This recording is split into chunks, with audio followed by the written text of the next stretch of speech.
is there so much ice? What? What? God, it's disgusting. Nothing. Just nothing.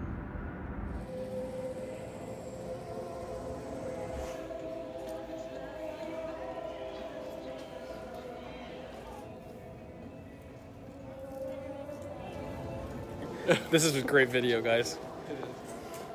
Spanx. You need some tuck Spanx. Or Justin, you want some Spanx? some every day and twice on Sundays. This mall is the That's where I worst. go to church. You need elastic tuxedos. Oh, this lady just. Oh, that's greasy. YouTube.com/Sal. Come and join us. Go subscribe now.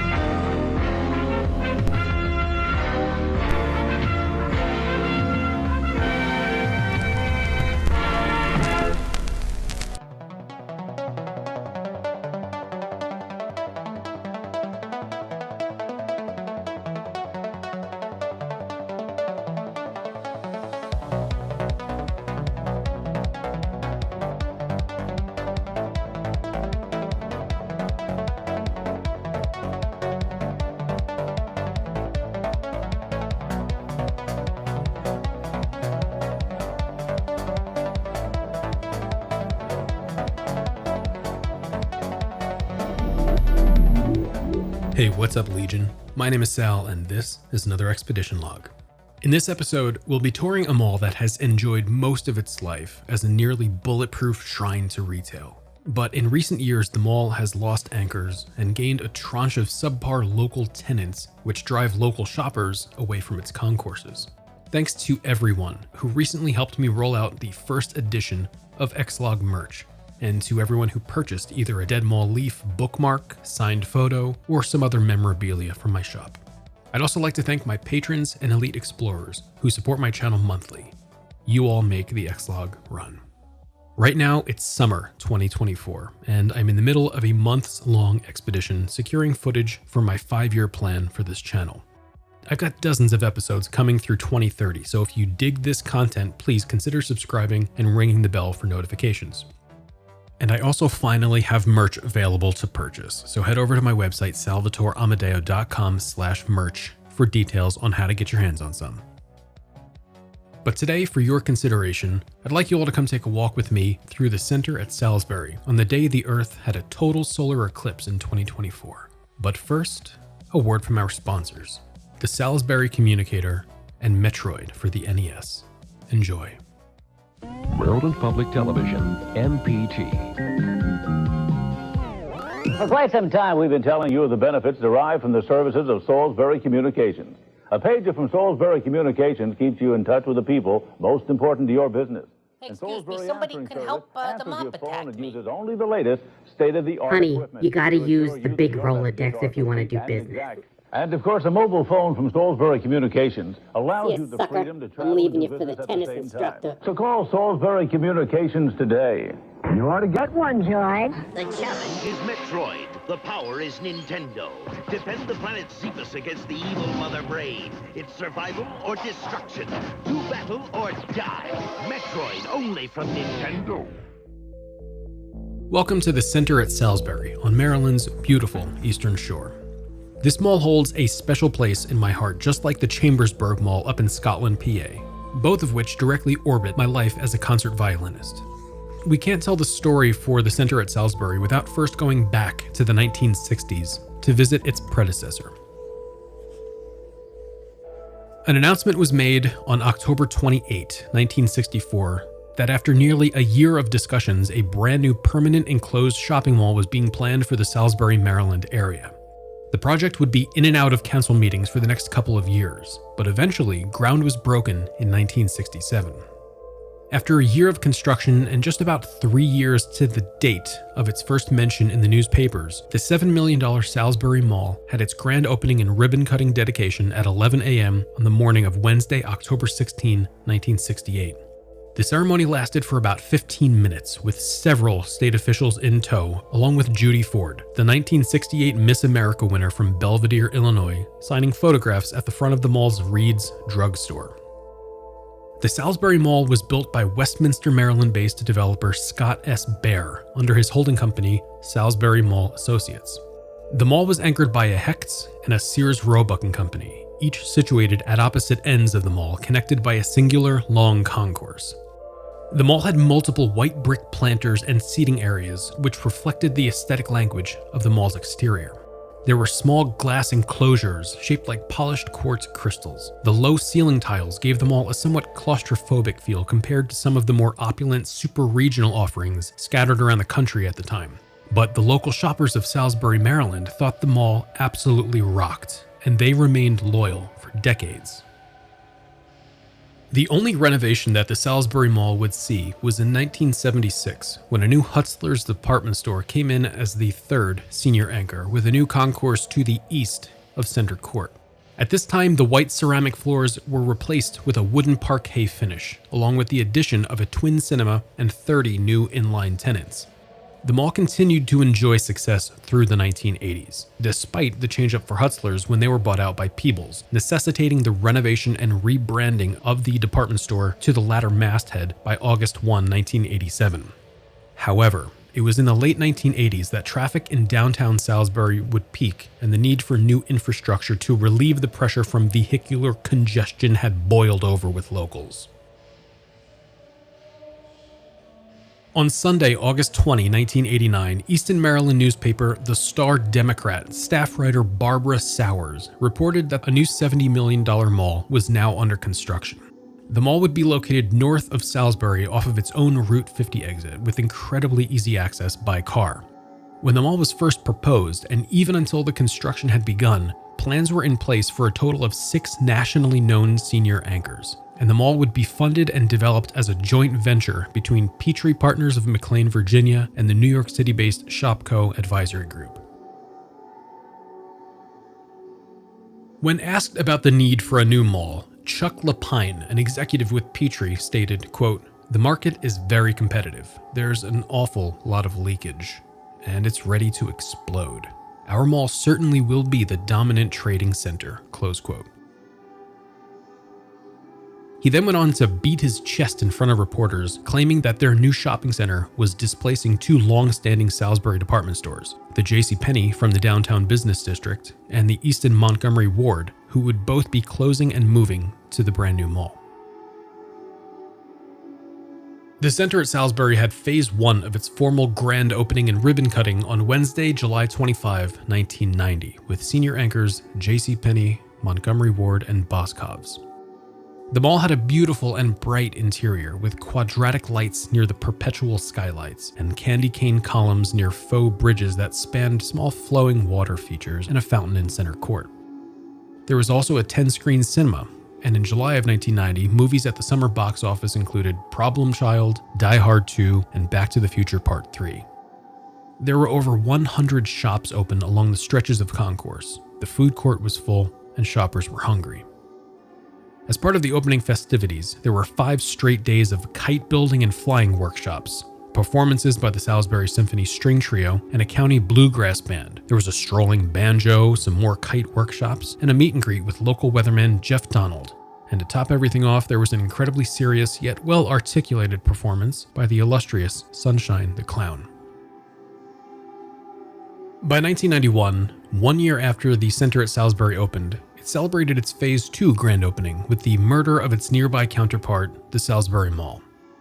Sears and Hecht's both let their leases expire at the Salisbury Mall and chose to relocate their stores up the street right here to the center at Salisbury as the 4th and 5th senior anchor.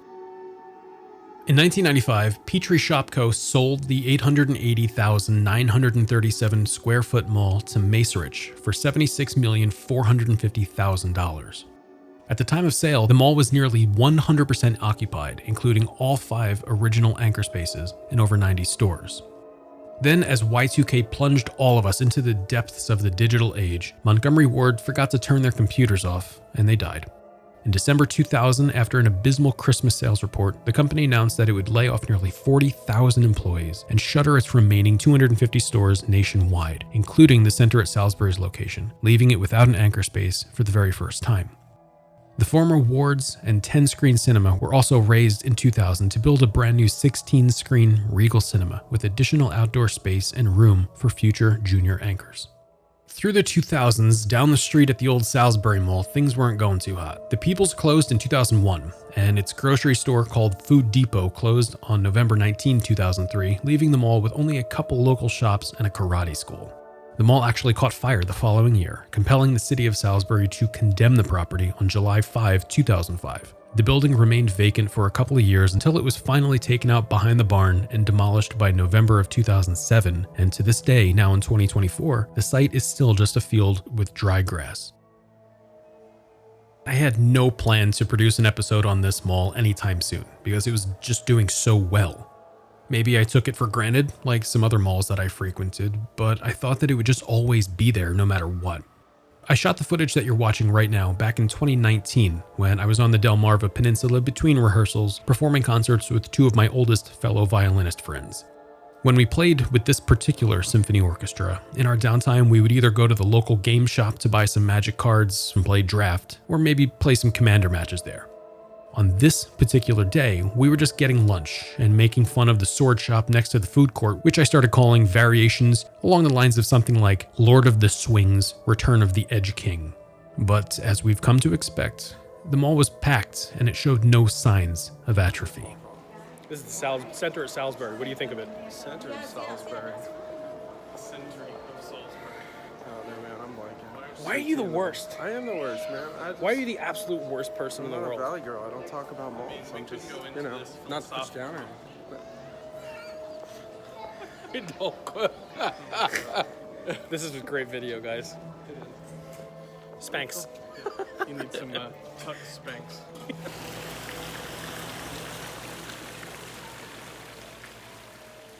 After lunch, we headed over to Boscov's to see if there was anything interesting on clearance upstairs in the ultra rad and rare auditorium section. Right here you can see a photo of the stairs that led up to the neon and mirror-clad auditorium clearance area. Boscov's remains one of my favorite department stores that's still out there in the wild. They've had such incredibly unique features over the years, such as right here with the auditorium. When the center at Salisbury first opened, this Boscov auditorium hosted various events. Just after opening, there were karate classes held up here and courses on painting Christmas ornaments. There were courses on baton twirling, kitchen remodeling, and money management. There were even some more macabre offerings, such as Barbara Pomar's series of courses on psychic discovery and dreams and past life metaphysics. And then there was John Holloway's course on funeral planning in case you failed Miss Pomar's class. This Boscov's was one of the best preserved examples of how the department store used to look, with all of its original neon, mirrored ceilings, and faux crystalline lighting features. If only it had a greenery restaurant, it would be my favorite location next to the former Fairgrounds Square Boscov's. I'm not sure that I actually ever bought anything inside of this Boscov's. Maybe I bought some candy at some point just to have a reason to bask in the light of the neon candy sign. But I feel like I belong to a new generation of mall rats that just likes to spend time inside these places to reminisce and stare at the past in real time. But after I was done gawking, my friends realized that we were about to be late to our rehearsal back in downtown Salisbury, and that we needed to FO back to the stage to our violins. What do you think of this mall? It's Tell me what you think of this mall with PG language. Oh. What do you think of this mall? I think it still has a chance. You love it? I love the Boscov's. What do you think of this mall? The Boscov's. Nice. My sentiments exactly. You're gonna... Elastic tuxedos. This mall is actually like the worst. Oh, this lady just. Oh, that's greasy. Yo. Ugh. This place is the worst. Did we park here? I think so. No, man. Oh yeah. This is the worst living mall I've ever been to. It's hot and like humid inside. All right, we're done with this place. It's fish and Red Lobster. The only reason you're gonna go to this mall is because of that Boscov. That's it. It blows my mind just how far this mall has fallen since 2019. Look how packed the parking lot is on every side. But these days it's just empty. And this footage was just 5 years ago. It's crazy how malls everywhere are just dying. But let's get back to the 2024 footage so we can finish up the historical narrative.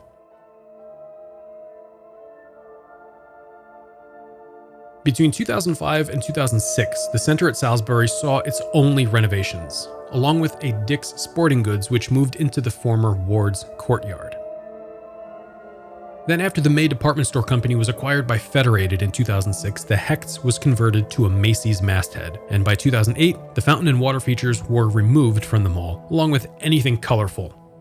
The area around the food court was then upgraded with a mesh Wi-Fi network, and segways were given to the security staff to go nuts with. These were the final cosmetic renovations the mall would receive.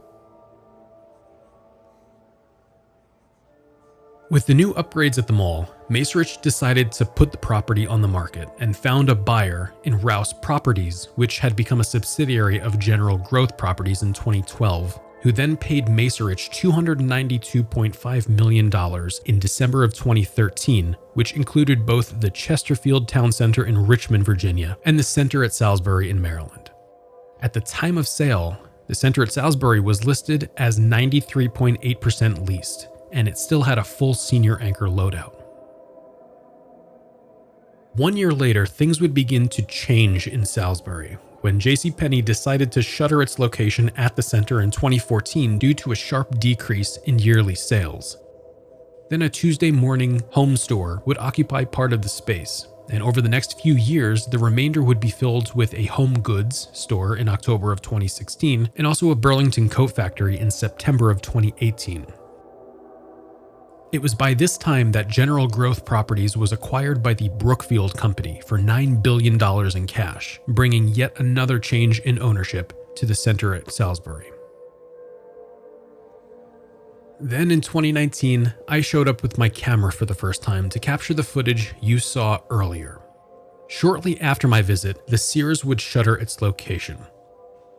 After the COVID mall closures, many retailers just wouldn't survive, which included the Macy's and Tuesday Morning here at the center, closing later that year.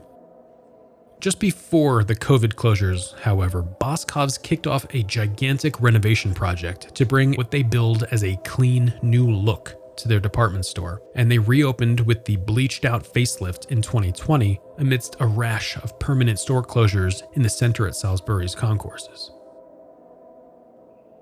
Brookfield saw their sales per square foot tanking at the mall and decided to put the property up for sale. None other than Mike Cohan purchased the center at Salisbury in 2021 for $24 million, which is possibly the most money I've ever seen him pay for anything. But here's how I can justify it.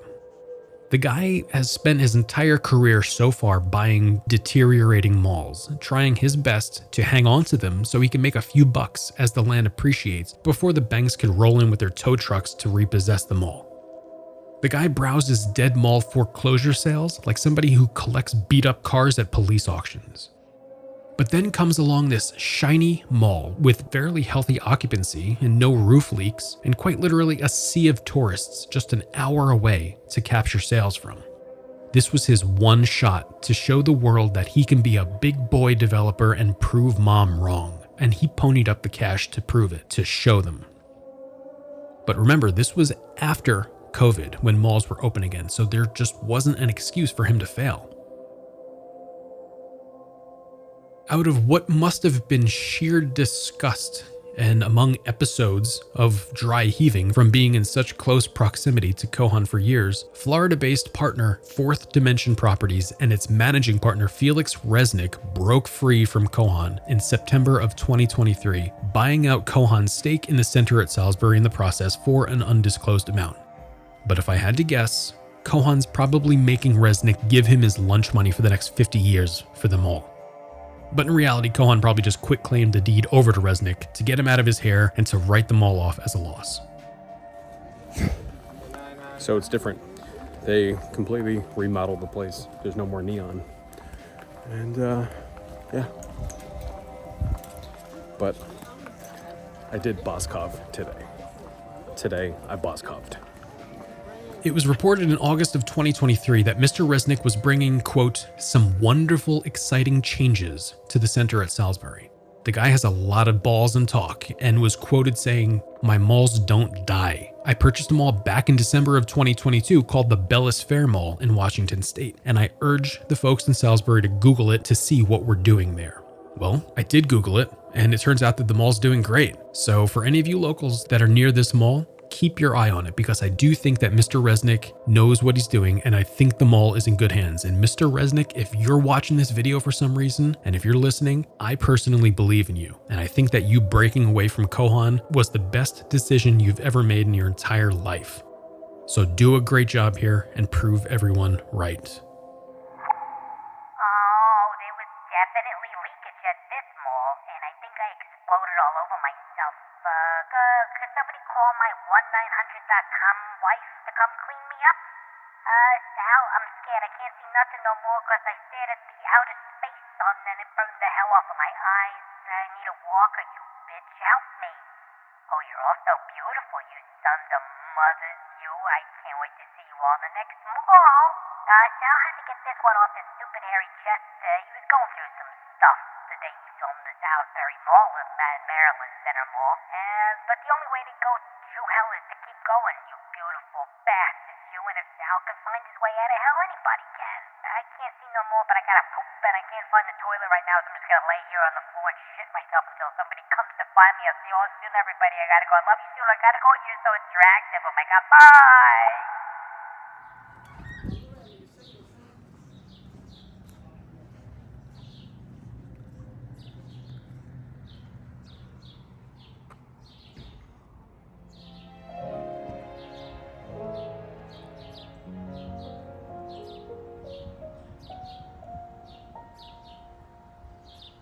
What the fuck is that? Is that just ice? Is that just a bunch of ice? Why is there so much ice? What? What? Oh my god, that looks exactly like where they filmed that scene in Mallrats. Oh, that thing is gonna kill me.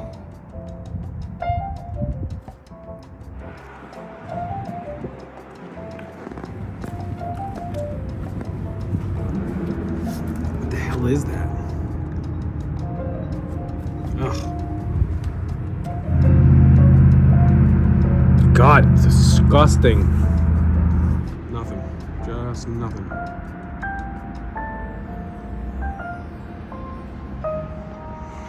Oh, it's so gross. All right, so this is like a weird part of the mall. So the food court is there. See the atrium. But then, like, it's like this weird modern part. It makes absolutely no sense. Like, there's a dissection here. You've got the Men's Warehouse, and then you've got this big ass Regal Cinema, like massive Regal Cinema. It just doesn't make sense. So this is on one end of the mall with the Men's Warehouse, and then the rest of it's just like totally dead. So there's two malls that I associate with like my concerts.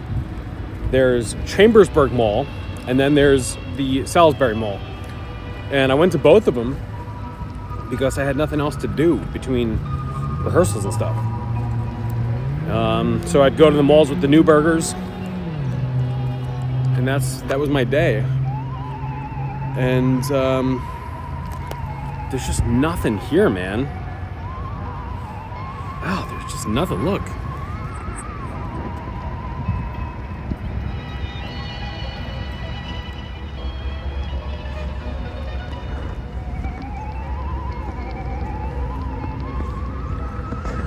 Okay, so here's the movie theater.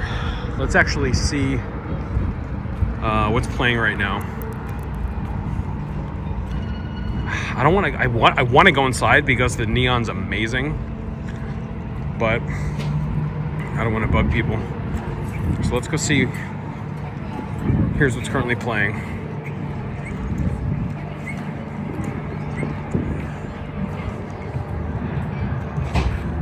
I don't know what the hell that is. What is that? Monkey Man, Dune Part 2, Arthur the King and Civil War or something. But if you look inside, we'll take a quick peek.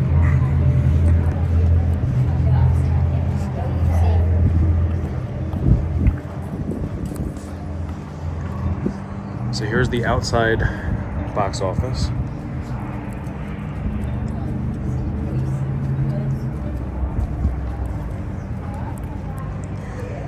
There's the other side of the mall. And again, there's that like weird detached modern part. Just gonna take a quick peek. Oh, look at that neon. That neon's amazing. Oh, I love it. Taking a quick look at the neon. The neon, it's just so cool. Yeah.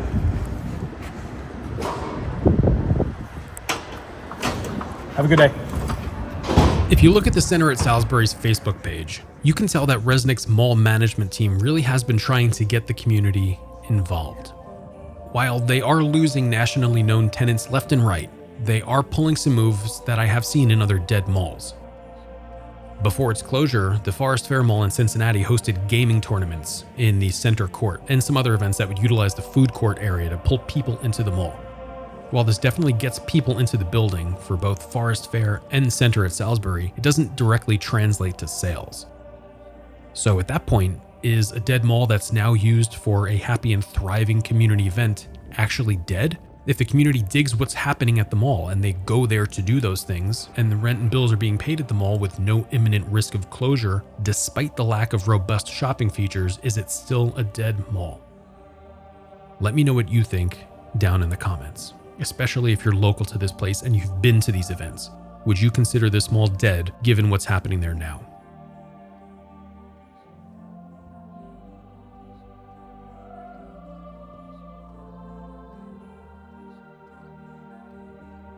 I'd like to thank all of you for watching my video.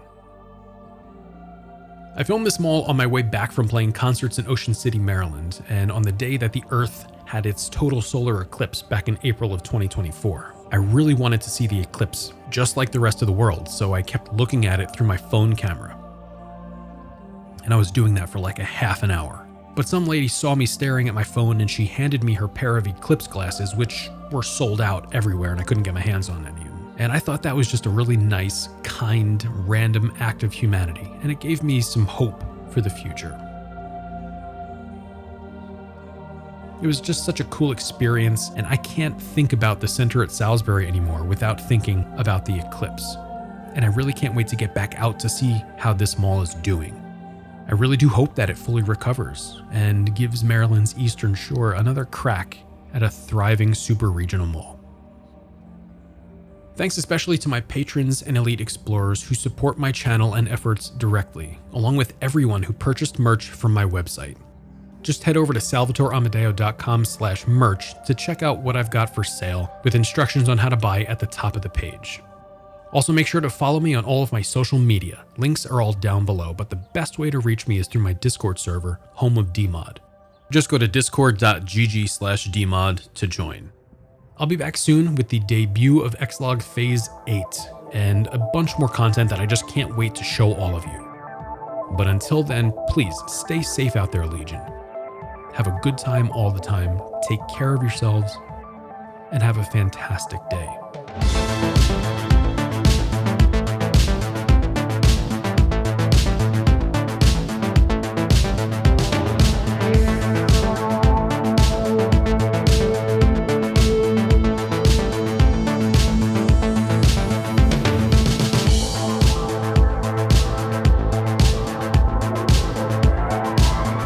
Public Television, MPT.